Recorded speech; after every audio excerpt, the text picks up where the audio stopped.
Assalamualaikum warahmatullahi wabarakatuh. Perkenalkan, nama saya Monika Putri dengan nomor NIM 2020-153-1376, lokal 3 MPI B1.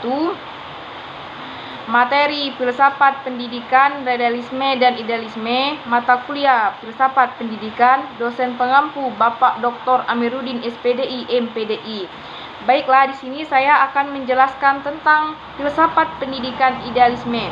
Pengertian idealisme tentang merupakan suatu aliran yang berpemahaman bahwa pengetahuan kebenaran yang paling tertinggi adalah ide dari diri sendiri, bukan dari orang lain. Jadi dalam pendidikan Islam menceritakan pemikiran atau ide tertinggi secara kelembagaan konstitusional. Pendidikan akan dikombinasi oleh fakultas atau jurusan filsafat dan pemikiran pendidikan. Dalam pendidikan, aliran idealisme terbagi menjadi aliran yang berkontribusi besar dari kemajuan pendidikan. Hal tersebut bisa kita lihat di sekolah tersebut. Idealisme sangat penting dalam dunia pendidikan karena meletakkan manusia atau peserta didik sebagai subjek memiliki pengetahuan yang tersimpan dari dirinya, baik pengetahuan umum maupun agama. Pada taraf inilah pendidikan harus mengeluarkan seluruh dalam diri anak didik, rasional dan nyata. Sejarah dan tokoh aliran idealisme terbagi menjadi 5. 1. Plato. Plato ini merupakan seorang pria yang salah satu dari keluarga aristokrasi. Pada tahun 427, aliran idealisme dalam pengetahuan berpendapat bahwasanya pengetahuan tidak dapat diperoleh melalui panca indera karena dunia itu maya atau sejati kalau kita melihatnya dari segala yang satu dapat berubah. 2. Al-Ghazali, dia merupakan tokoh sentral di kalangan muslim, bahkan ia diberi gelar Hujatul Islam. Ia berasal dari kota Khursyam dan diantaranya karya-karyanya yang berjudul Ihya Ulumuddin dari Tafsir al-Syiah. Pada buku yang kedua, inilah Al-Ghazali menolak 20 pendapat filosofi muslim tentang berbagi pendapat atau berpendapat berapa pendapat filosofi adalah sebagai berikut. Filosofi materialisme al-Hirayun. 2. Filosofi naturalis atau Dasti Tabiun. 3. Filosofi tes al-Hiyayun. 3. David Jan. Dia adalah tokoh sentral aliran empiris yang berkembang di Eropa dan dia juga berhasil di Inggris, tempat di mana ia berasal. Pada zaman pencerahan David, ia dianggap sebagai tokoh pembawa empirisme dan puncak kematangan yang berlokasi pada skeptisme. Skeptisme ini adalah paham yang mengatakan bahwa kita tidak dapat mendapatkan salah seorang tokoh pencerahan. Menurutnya semua pengetahuan ilmu mulai dari pengalaman, namun semua ini tidak pengalaman karena objek luar ditangkap oleh indera, tetapi rasio yang menggunakan bahwa yang diperoleh dari pengalaman tersebut. 5. Dia adalah filosofi Jerman idealisme dari pada tahun 1170 dan meninggal pada tahun 1831. Saat berusia 60 tahun dikenal sebagai filosofi yang menggunakan dialektik sebagai metode berfilsafat menurut Hegel mutlak dan Rawls yang mengungkapkan diri dalam alam dengan maksud agar dapat sadar akan dirinya sendiri. Hakikat Rawls, pemikiran dan pernyataan dari inilah yang rela bersifat nasional dan semuanya maksudnya adalah luasnya rasio sama luasnya dengan realitas. Immanuel Kant merupakan tokoh filosofi filsafat yang lahir pada tahun 1724, meninggal pada tahun 1804 saat berusia 79 tahun. Dia berasal dari keluarga perajin sederhana. Dia juga merupakan salah seorang tokoh pencerahan. Menurutnya semua pengetahuan itu mulai dari pengalaman, namun semua tidak dari pengalaman karena objek luar ditangkap oleh indera, tetapi rasio bahan-bahan peroleh dari pengalaman tersebut. Konsep pendidikan menurut aliran idealisme baik untuk tentang guru, siswa, metode kurikulum.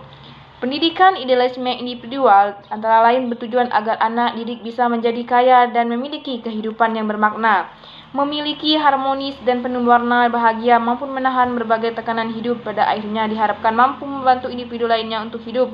Sedangkan tujuan pendidikan idealisme bagi kehidupan sosial, perlunya saudara sama manusia.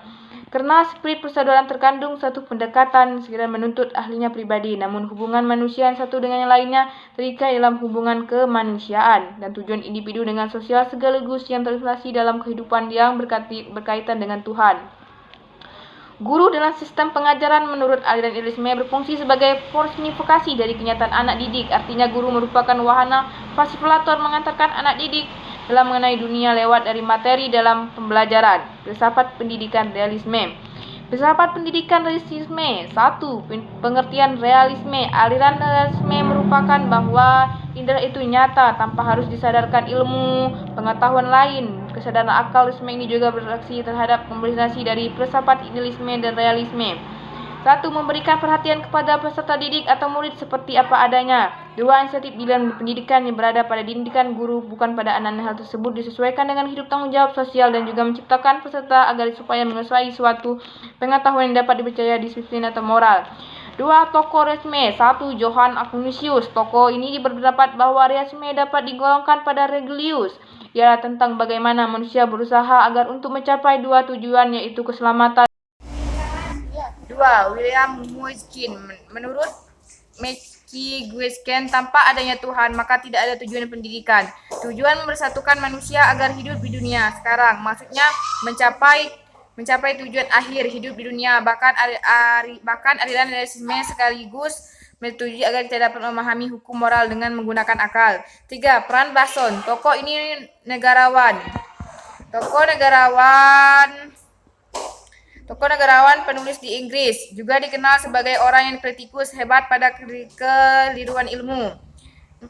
John Locke. Tokoh ini banyak mempelajari agama Kristen. Dia dikatakan anti-metafisika. John Locke berpandangan bahwa tidak akan ada kebenaran yang mempertisik ataupun universal.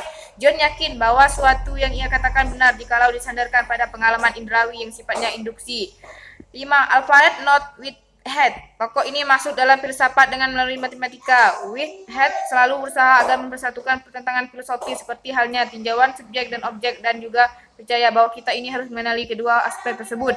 3. Bertrand Russell. Bertrand Russell merupakan tokoh yang lahir di Wales yang berada dalam lingkungan keluarga yang berekonomi mapan. Dia juga mempunyai gelar sarjana Universitas Cambridge di jurusan filsafat dan matematika. Ia juga seorang memiliki otak yang di atas rata-rata. Pada abad ke-12, Russell juga termasuk tokoh yang kontroversial.